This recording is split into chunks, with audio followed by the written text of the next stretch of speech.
Okay, so imagine this. You wake up, maybe scroll through your phone, and bam, there's this huge headline screaming about the assassination of a really prominent political figure. It sparks outrage, fear, Yeah. confusion. Yeah, it's that jolt, isn't it? You immediately think, what just happened? Exactly. But what if? What if that news, that whole story was just made up, completely chillingly fabricated? Sounds like a movie plot, but But it's not hypothetical at all. It's precisely what unfolded just this month, September 2025, sent like genuine shockwaves across the internet. So today, you and I are taking a deep dive into this exact event, the widespread online hoax claiming the death of conservative activist Charlie Kirk. right. And our mission isn't just to, recount what happened. We want to really unpack who Charlie Kirk is, dissect the incredibly detailed, fabricated narrative that spread like wildfire, and then, maybe most crucially, explore the bigger picture, the more insidious implications of how this kind of dangerous disinformation gains traction, why it feels so plausible right now. Yeah, why it works, even temporarily. We're going to show you how a digital lie can become a very real-world concern for all of us. And what's really insightful here, I think, isn't just the audacity of the lie itself. It's what its rapid spread, the details in it, reveals about the vulnerabilities in our whole information ecosystem, things we often overlook. That makes sense. And it also taps into some very real anxieties, these sort of underlying fears about political violence that are unfortunately just kind of humming in the background today. Right, constant buzz. Exactly. So this whole thing, this deep dive, it really offers a critical case study for anyone trying to, navigate the complex currents of modern media. Okay, let's unpack this then. Before we dive headfirst into the incredible fabrication, the thing that sent the internet into an absolute frenzy, we need to understand the figure at its center. Who exactly is Charlie Kirk? The man who suddenly found himself, at the heart of this digital storm. Right, good place to start. So Charlie Kirk, he's an American conservative activist, also a media personality and author. Born October 14th, 1993, so that makes him 31 years old right now. Still pretty young to be that prominent. Yeah, and in a relatively short amount of time, he's really emerged as one of the most prominent and, let's be honest, polarizing voices in the modern conservative movement.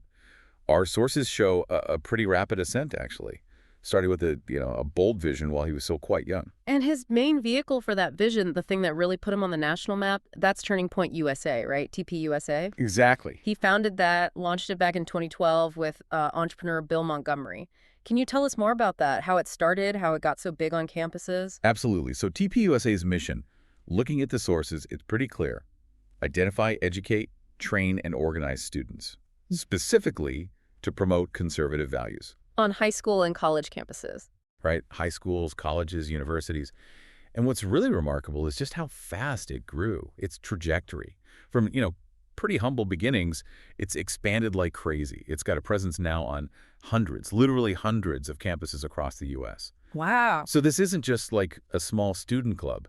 It's a highly organized, well-funded movement. Right. And that rapid expansion, honestly, it's a testament to Kirk's, his undeniable ability to connect with and mobilize younger conservatives. Yeah. He basically created a pipeline for student activism on the right. And TPUSA doesn't just operate quietly behind the scenes, does it? They're known for these huge events, really high-profile stuff. Oh, yeah.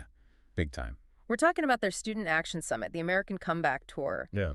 These things attract thousands of people. Huge crowd. And you often see incredibly prominent conservative figures speaking there.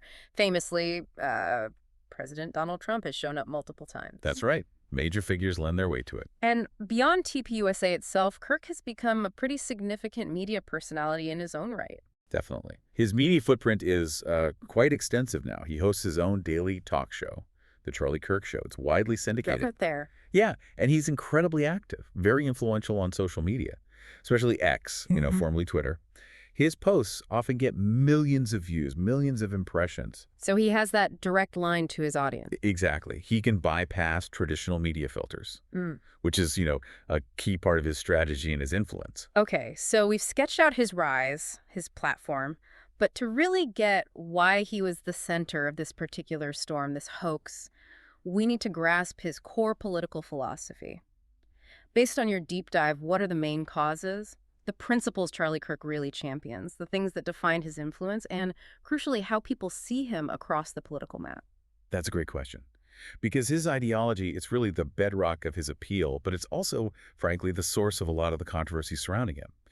Looking directly at the sources, you basically see three key pillars. First, there's fiscal conservatism. Okay, like taxes, spending. Exactly.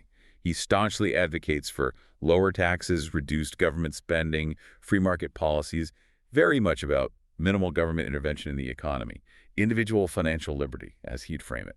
Got it. What's the second pillar? Second is constitutionalism, but not just a general belief in the Constitution. It's specifically a very strict sort of originalist interpretation of the U.S. Constitution and a really vigorous defense of individual liberties, especially the Second Amendment. Ah, okay. Gun rights. That comes up a lot with him. It does. And this stance, it informs some of his most provocative statements. He often frames any perceived infringement on gun rights as this, like existential threat to liberty, which, as our sources clearly show, becomes a major point of contention, a flashpoint. And it's that strong, almost unyielding stance on issues like the Second Amendment that often sparks such intense debate, right? Even within conservative circles sometimes. That seems to be part of his brand. Absolutely. It's very much part of his brand. And that connects directly to the third pillar, cultural conservatism. Okay, what does that encompass for him? Well, Kirk is an outspoken critic of what he views as liberal policies taking over college campuses, particularly around issues like gender identity, diversity initiatives, public education systems. Don't you hear debated a lot these days? Constantly. And he often expresses these views, sometimes pretty forcefully, on platforms like Fox News. He paints this picture of a broader cultural battle, a fight for the soul of America, basically. Our sources show he sees these issues as fundamental challenges to, traditional American values. Okay, so given all that the fiscal conservatism, the strict constitutionalism, the cultural warrior stance, it's maybe not surprising his career hasn't been smooth sailing, controversy-wise. What stands out from your research about the public scrutiny, the accusations he's faced? Yeah, what's truly fascinating here, I think, is the range of criticism he attracts. His career has definitely not been without significant controversy.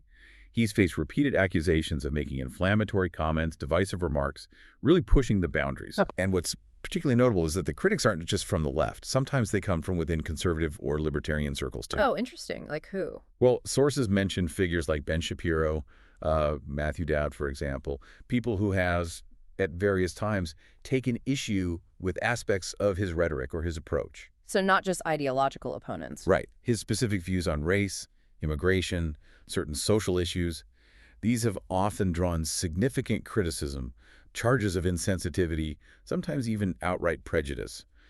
Yet, and this is key, despite all this, or, in some cases because of it, Right. he maintains a very strong, incredibly loyal base of support. His followers see him as this, unapologetic voice standing against what they perceive as liberal overreach or cultural decay. Okay. That sets the stage. Now, let's turn to the truly wild part, and frankly, a pretty disturbing part of this deep dive. The entirely fabricated story that had social media just buzzing like crazy this month, September 2025. The claim that Charlie Kirk had been shot, this wasn't just some vague rumor, was it? Not at all. No, it was deeply disturbing and, like you said, entirely false. The claim was that a shooting of Charlie Kirk had occurred. Some versions even went further, alleging he was actually killed outright. Killed? Wow. Yeah. And it wasn't vague at all. It was designed, it seems, to sound incredibly specific and urgent, which, is a key factor in why it spread so fast. And this is where it gets really interesting. In a chilling way, what made this hoax so potent, so believable to so many people? It seems to be the specific false elements that gave it this, air of credibility. These details are crucial, right? So to understand why it caught fire. Absolutely crucial. Can you walk us through those specific but completely made-up details that sources confirm were flying around? Certainly. Our sources highlight several fabricated details that really acted as plausibility anchors, we can call them. They gave the hoax this deceptive shine of reality. First, the supposed location, Utah Valley University, UVU, in Orem, Utah. Okay, a real place, not made up. Exactly. It's a real university. That gives it a geographic anchor, makes it feel grounded. Then, the specific injury claim. Right, what was that? The claim was he was shot in the neck. Or, in some versions, declared dead right there on the scene. That kind of detail immediately raises the emotional stakes, makes it visceral. Yeah, definitely. The narrative also claimed he was attending a Turning Point USA event at UVU when this supposed incident occurred. Which fits his known activities perfectly. Perfectly. It aligns completely with what people know he does. And then, to top it all off, there were these detailed, but again, totally false reports about a Charlie Kirk shooting suspect. A suspect? Yes, supposedly identified and even subject to a nationwide manhunt. Wow, so it had all the pieces. It had all the makings of a major breaking news story, a location, a prominent victim, a dramatic cause, even a perpetrator being hunted. On the surface, it looked real. So, yeah, on the surface, incredibly convincing. But then as we dug into our sources, the complete lack of any credible evidence just started to unravel the whole thing, didn't it? Precisely. Yeah. And that's what makes this story such a, well, a masterclass in disinformation, but ultimately also a failure. Because while it had those specific false details, it completely lacked any backup, any corroboration from official, trustworthy sources. Right. And that's where the real world inevitably pushes back against the digital lie. So what does this all mean when you cut through the noise, the panic? It means law enforcement in Utah, the Orem Police Department, others, and even the state's governor, Spencer Cox. Nobody made any official statement about a shooting like this. Crickets. Silence, which is telling. And crucially, no credible news outlets reported it. None. Not Fox News, not CNN, not MSNBC, not the Associated Press. Nobody. Right. And think about it. For a figure as prominent, as controversial as Kirk, an assassination attempt, that would have been the absolute top story everywhere, instantly. Front page news, lead story on every network, no question. So the silence from legitimate sources was, well, deafening, once you knew to listen for it anyway. And we can confirm, unequivocally, based on all the evidence from our sources, Charlie Kirk is alive and well. Right. His official social media accounts kept posting. No interruption. His podcast kept coming out right on schedule. Business as usual. Exactly. Those actions provided irrefutable proof that claims like Charlie Kirk dead or Charlie Kirk shot at UVU were completely, definitively false. The lack of any real-world impact, any real confirmation, that was the ultimate undoing of the hoax. It couldn't sustain itself against reality. Now, the main way this spread, the vector for this hoax, like so many others today, it was social media. Yep. Our sources point squarely at X, formerly Twitter, as the epicenter. But beyond just where it spread, it's the how. That's what's really fascinating and maybe scary. What did your deep dive reveal about the mechanics, the ways this lie just metastasized so quickly? Well, what's startling here, and this really speaks to the current vulnerabilities in our whole information system, is how perfectly this hoax exploited a pre-existing climate, a climate of intense political polarization, and also this deep-seated distrust of traditional media outlets. Okay, so the ground was fertile, basically. Extremely fertile. Yeah. Imagine a digital echo chamber just primed and ready. So when the initial false claims popped up, often from accounts with, low credibility but maybe high engagement, Yeah, those can spread fast. they get amplified like crazy, not just by bots, but by real users who are already sort of predisposed to believe narratives of political violence, especially against figures they support, or maybe even figures they oppose. Right, confirmation bias kicks in hard. Absolutely. Yeah. Our sources reveal this chilling timeline where an unverified tweet may be boosted by like a cleverly photoshopped image from some unrelated event or misleading captions on an out-of-context video clip. Deceptive visuals. Right. That stuff could outpace any official debunking by hours, sometimes even days. And that leaves a lasting impression, even after it's corrected. It wasn't just about the lie itself. It was the speed of its emotional resonance. We could almost call it narrative velocity, just completely overwhelming truth velocity. That idea of narrative velocity, that's powerful. That instant visual trickery, even if it's subtle, it creates this immediate feeling of urgency, of authenticity. It makes the whole outrageous claim feel more concrete somehow. Exactly. And didn't we also see a parallel rumor, something about Melissa Hortman, also debunked? We did. Yeah, Melissa Hortman, she's a progressive state representative from Minnesota. Mm. And yes, there was a similar, quickly debunked assassination rumor about her circulating around the same time. Which suggests maybe a coordinated effort, Yeah. or just the general climate. It's hard to say definitively without more evidence, but it's an interesting parallel that our sources flagged. That concurrent false claim, even though it was distinct, it points to a potentially troubling pattern. Whether it was coordinated or just opportunistic, it hints at maybe an attempt to create this broader narrative of widespread political violence, hitting figures on different sides. And again, the lack of immediate, widespread mainstream media coverage for either event, simply because they never actually happened, that created a vacuum. A narrative vacuum. Precisely. And that vacuum is exactly what unverified rumors thrive in. People are looking for explanations, for information, and if the credible sources are silent, because there's nothing real to report, Then the fake stuff rushes in. exactly. Even weakly supported narratives can quickly fill that void, especially when they tap into those pre-existing biases or fears we talked about. Okay, so stepping back from this specific fabricated event, what does the whole Charlie Kirk hoax incident tell us? About the world we're living in now, the challenges we're all facing, trying to figure out what's true and what isn't.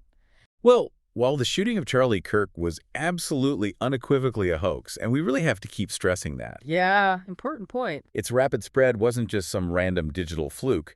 It acts like a stark mirror. It reflects these very real, very visceral anxieties about political violence that are bubbling right under the surface of American society today. So the hoax wasn't just a lie, it was almost like a psychological weapon, preying on vulnerabilities that were already there. Exactly.